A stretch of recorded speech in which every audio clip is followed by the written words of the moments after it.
Ano? Freeze! I'll shoot!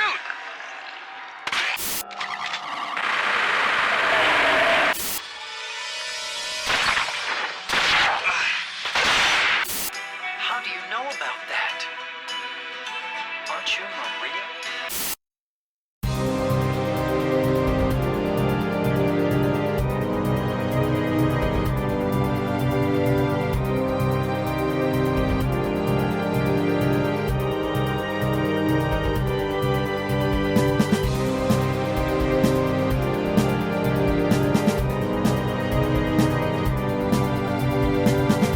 Indie games tend to fall into one of a few categories. Usually they are trying to recapture your childhood in their Mega Man style games, trying to punish you and make you want to quit gaming forever in their tough as nail platformers, making you die, and die again in their many roguelikes, and so on and so forth. Sometimes you just gotta take notes from the tried and true classics, and no indie will tell you that Castlevania and Metroid are not tried and true. So many indie games fall into the Metroidvania category, and who can blame them? The satisfying design and appeal of a good Metroidvania is undeniable, so it is the perfect genre for small but juicy adventures for tiny teams to cut their teeth on, or make a living off of. One of these games is the bite-sized Momodora Reverie Under the Moonlight by Bomb Service, the fourth in the series. Despite being in a saturated market, the game does stand out visually, but can't do more than that. Or should you have stayed indoors tonight?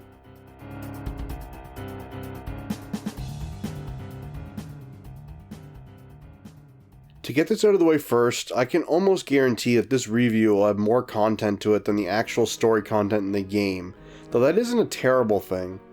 What story it does have is fairly thin and mostly told in the game's manual, if you have the limited run physical release, or online on the website and such. Although the game is the fourth in the series, it is the first on a console, so thankfully the game is a prequel. Set 400 years before the events of the first game, you are placed in the role of the priestess Kaho, who has been sent from her village to purify and seal away a curse plaguing the land that is emanating from the eastern kingdom of Karst. Upon arriving, the kingdom and its subjects are all but dead, with only a few people surviving, and the place is teeming with monsters. That's basically it. As mentioned, you meet a handful of survivors, but they don't really amount to anything, and even the characters with scenes don't offer much. They seem to have gone for almost a Dark Souls style story, and if so, they really didn't know why it worked there as it doesn't here. There really isn't anything to go on, nothing to speculate, or nothing to think about, as no amount of info is really given to you. Despite that being a massive disappointment, the lack of story doesn't take away as much as you'd expect.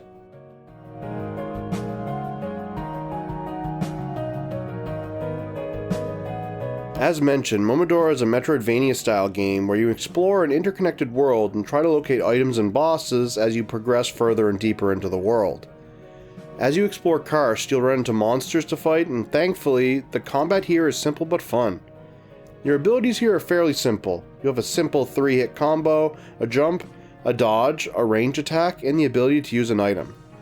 Taking a page out of Dark Souls' manual once again, your limited abilities lend themselves to a fun and active game flow as you are constantly attacking, jumping, and dodging about as you fight the many monsters around the city, collecting the currency that bursts from their defeated corpses, and hoping that a stray attack doesn't come your way. Like Dark Souls, you consume items to recover health or offer other kinds of buffs, and these items are found throughout the environment, adding to your refillable total. Also like Dark Souls, your dodge roll has iframes, making it incredibly helpful to fight the evil denizens of the city. Continuing with the Dark Souls comparison, enemies really hurt in Momodora. On top of that, there are spike traps scattered everywhere that are an instant kill as soon as you so much as graze them. These two factors combined can make it seem a little hairy, at least at the beginning of the game, and this is never as apparent as it is during the game's boss battles. There aren't a lot of them in the game, but the bosses that do drop in to mess up your day are fairly tough. I died quite a few times, but ended up discovering that with a little bit of knowledge of their attack patterns and some steady item usage, you can power through them without properly fighting the boss, making them a disappointing DPS race. This at least made Momodora's most frustrating part of the active portion of the game a little more bearable, recovering from a death. I know we were doing plenty of comparisons to Dark Souls here, but this is a little more annoying, honestly. Here it's fairly old school. You die, and you go back to your last save. That might seem typical and not worth mentioning, and you'd be right, but I feel it is worth mentioning thanks to the aforementioned instant death spikes. A lot of my deaths in the late game were because of a slightly short jump instead of falling to an actual enemy. It was really disheartening to die to an inanimate object so many times and lose progress due to not holding the jump button down for long enough. That being said, the actual gameplay portion of Momodora is fairly solid. It's fun, fast, and fluid, everything that you'd want from a Metroidvania game.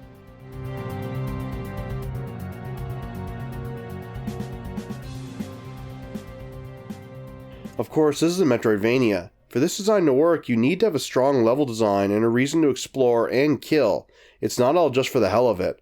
Thankfully, Momodora does succeed in this area, for the most part.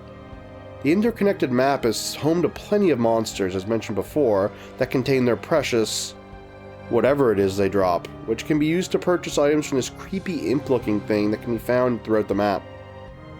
Other than that, items can also be found in the world, found inside treasure chests, or just lying on the ground in specific places. These items either come in the form of items used during gameplay, known as active items, or in passive equipment, known as passive items. And you can equip 3 active and 2 passive. The active items' abilities range from attacks to heals to buffs, and the passive items offer some passive special effects, such as enemies dropping more money when killed. Both are worth collecting and offer the bulk of the reason to explore the environment. Another reason to explore is to find the prayer bells scattered around the world. These serve as save points which restore the items you need in combat and heal your wounds. Later in the game, you also gain the ability to warp between them, making them useful for gathering items you missed. The other 2 reasons are for extra health, which you can find in various places similar to the items, and the actual goal of the game being the crest fragments. Crest fragments are found beyond not only a long stretch of land, but also a boss, and offer a new technique when found, such as the ability to dodge in the air. Now I know it's kinda cheap to say that the goal of the game is a reason to explore, that really is what there is to a Metroidvania. Sadly, there isn't much reason to return to old areas, as there are very few instances where you need an ability from later in the game to reach extra areas, but they do exist. Thankfully, this doesn't detract too much as you are constantly on the move and the map keeps you on track for places you haven't visited yet.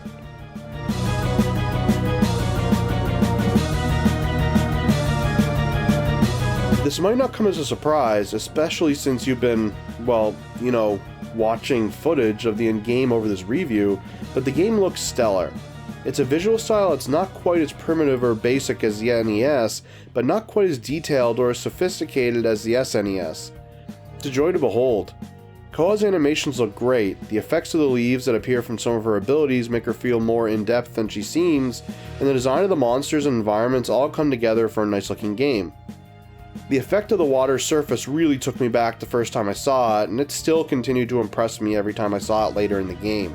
There really isn't much to complain about visually, but there is something to complain about audibly as the game doesn't sound the greatest. Now, I don't remember anything being bad per se, but that's because I don't remember any of it at all. The only memorable thing that came out of this sound-wise is the sound of some of the enemies and the sound of a certain cat that you see later in the game, both of these sounds being amusing rather than good. Thankfully, the unmemorable audio doesn't detract too heavily from how nice the game looks.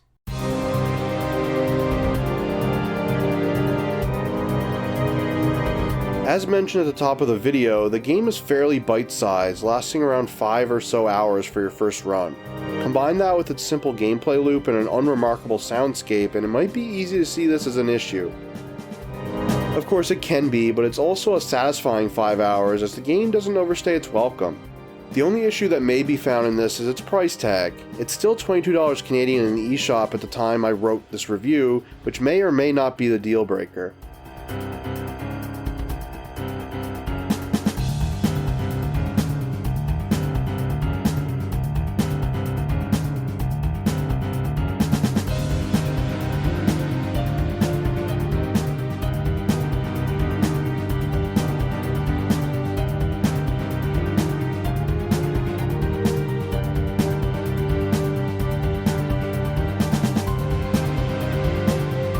Overall, Momodora Reverie Under the Moonlight is a short but sweet Metroidvania that doesn't impose upon you.